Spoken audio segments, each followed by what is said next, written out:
Hey guys, and welcome back to another video. Today I have a fresh base for you guys and a lot of base tips, obviously, like what are the best things to build right now on channel 13. I will obviously show you guys a couple of more replays of this base, and then we'll go through every single detail overall in this video. One more thing which I asked for you guys is, I used for a really long time this black background like behind me, behind my face cam. So I have a new one. What do you think about the new one? Let me know what you think. And now let's get into the base. So what we're going for, let's get into the base editor over here.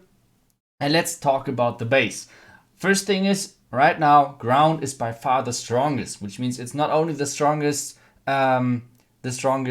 meta, but you have the strongest attack strategies overall being ground. So this is why this base is using 4 ground expos. By the way, this base is built by Exorcist, who shared a lot of replays on this base as well in the chat, and I will show you guys all of them. If you guys might think like those numbers are not the best, this base defended last season, which means it's not like this season, it defended last season on 5.8k with not a single triple out of like I think 4 days, and he is really a fresh channel 13, so I will show that in a couple of seconds here. But first off, let's take a look at the base and let's talk about why this base is defending so well. First off, whenever you guys are wondering whether you can reach in single front tower, because I can see already a couple of the guys in the comments saying that, hey, you can actually reach the Inferno Tower from the outside. But if you want to double check whether it's actually possible, what you could do is grab a decoration, which is two tiles, or like a Tesla is working as well, drag them over here in between. And if the decoration is touching the corner of the Inferno Tower and the corner of the wall, this means the Inferno Tower is not reachable from the outside. This is a small nice trick when you're building bases and you just wonder if like, is my Inferno Tower reachable from the outside? This is a small trick on how you can double check. And yeah, so first off, let me talk about what is the most important thing to defend right now. First off, Yeti Smash is by freaking far the most used attack strategy right now in the game, and kind of the strongest as well, and the easiest as well to execute as soon as you got a bit deeper into the usage of strategy. So not like only spamming E-Drags, but as well using a little bit more like Queen Walk, etc. It's not really difficult at all, the Yeti Smash, but as soon as you're getting more into it and you're getting used to how you have to take a look at the base, it's getting better. So let's take a look at this base with the background of having a Yeti blimp or an Electron, because this is super common right now. First is Yeti Smash, second is around about I think dragons or Electro dragons, stuff like that, and they tend to really like to sui one of those Inferno Towers. And you can see over here as well, those Inferno Towers are getting covered perfectly by those scatter shots, which is really nice because those scatter shots will deal a lot of damage on either the Yetis, which are coming out of the blimp, or the loons. So this is clutch. Obviously the black mines, just to make sure that the blimps are not making it too far, and even on the left side a Tesla farm against the Yeti blimp over here, for example. So this is really, really clutch. And well, I think what we should do is let's take a look at a couple of the replays, because you can see we have 4 ground expos against the strongest ground strategies right now, but we have as well, we have a base which looks kind of weak against air, I guess. So let's double check on how this base is defending against air, especially with those 2 sweepers pointing towards the top side, which means you have to come in from the bottom. It's kind of obvious that most of the people will come from the bottom. So I think what we should do quit this one and get into the first replay. So he shared a couple of replays over here. So let's check it out. This is the first one. You can see the defense of him is not even close to max. He has a couple of max expos, but since they're put to ground, they're only good versus ground, not against air. And you can see, I don't even know like what is the level of this mortar. Like this looks super low. The cannons are not maxed, and there's a couple of other things which are not maxed. So this is pretty important to notice, because like I said, this base, like all of those defenses are around like 5.7k to 5.8k, which is most of the time kind of like near the top 10, if not even in the top 10 of the low kill rankings, at least the last season. So let's take a look at what this guy is doing. So like we expected, he's starting off with a Yeti blimp. It's kind of like really common sending a Yeti blimp early, whether it's a Queen Charge hybrid, whether it's a Queen Charge whatever, whether it's Yeti smash. A lot of strategies right now are using the blimp. It's got more and more popular, and yeah, he got the Inferno Tower, but he had to invest the Rage Spell over here, which is kind of expensive. He did not do the CC, which is another thing which you normally want to go for, because the enemy clan cast is a really annoying threat to deal with. So it's kind of nice to take that out early. This guy was not able to do the CC, which means he had to start from the bottom, and he still has to deal with the CC later on. The next thing is those long allies are really nice as well, because they will drag the queen in there and make sure that she's not going with the main push, which means the main push is going over here. The queen is taking a lot of damage, like from the king, from the scatter shots, from the warden. And you can see already the queen is getting really low really quickly, and he was actually kind of lucky that the auto ability worked over there, because the warden and the scatter shots can one-shot the queen through the auto ability basically. Now the hound is coming out, and I guess it's up to you what CC you guys would like to use.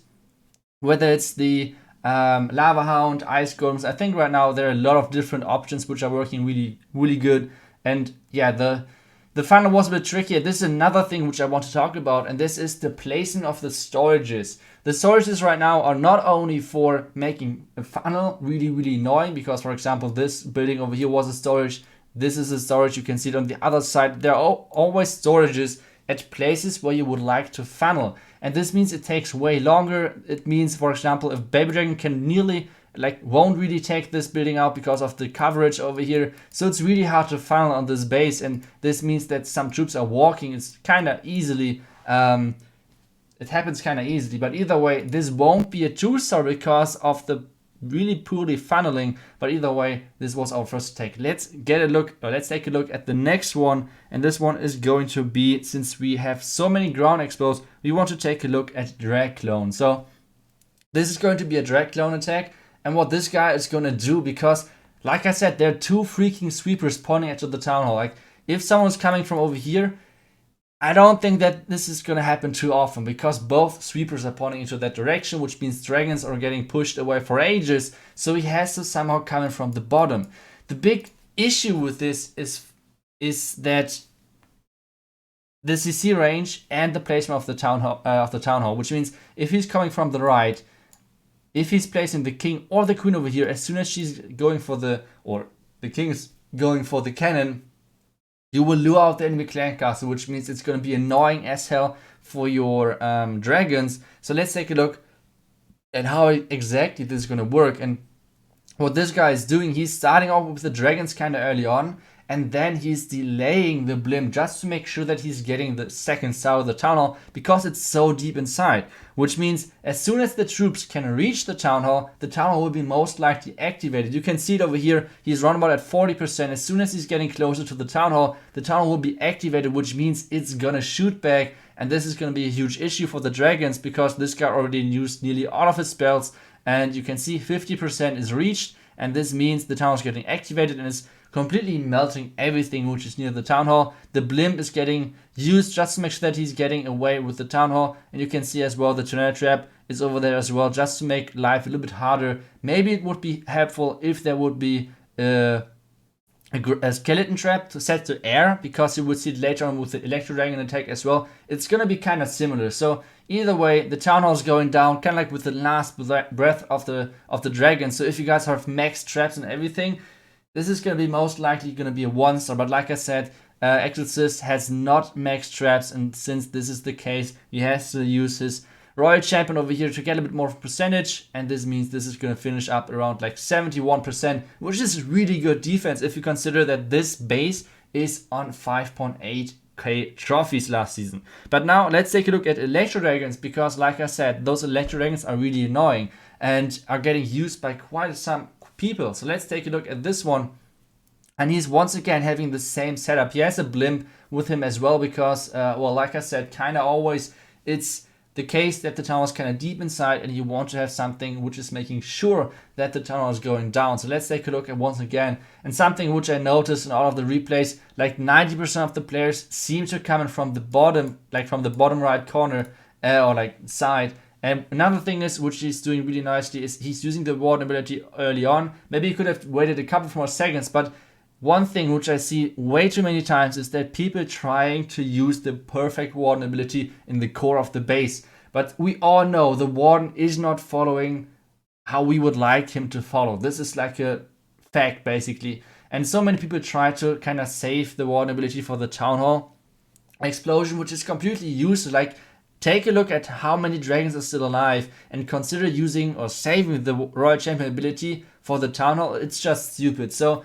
always keep in mind, guys, that you should always use the warden ability early on, and this is blocking the most damage out of everything. So once again, this tower would have not went down if you would guys place a air skeleton next to the town hall. This is maybe a good idea to get more 1-stars, because like I said, every air attacker is coming either from the bottom right or bottom left side into the town hall, and this means the town hall is always super risky. And like I said, whenever I'm using, or like whenever I'm doing any YouTube videos on bases for you guys, it's not only me showing you the bases, but as well you guys are supposed to kind of tweak the bases a little bit, make the base better, make the base defend against the strategies which you guys are facing. It's not only about you guys just copying a base link. You are really happily invited to just try out your own stuff, try to replace a couple of traps, try to fool the opponent, and yeah, that would be super nice. I hope you guys will like the base. I hope it will work really well for you guys, and well, I will hopefully see you guys back tomorrow for another video, and well, until then, have a nice push and bye bye.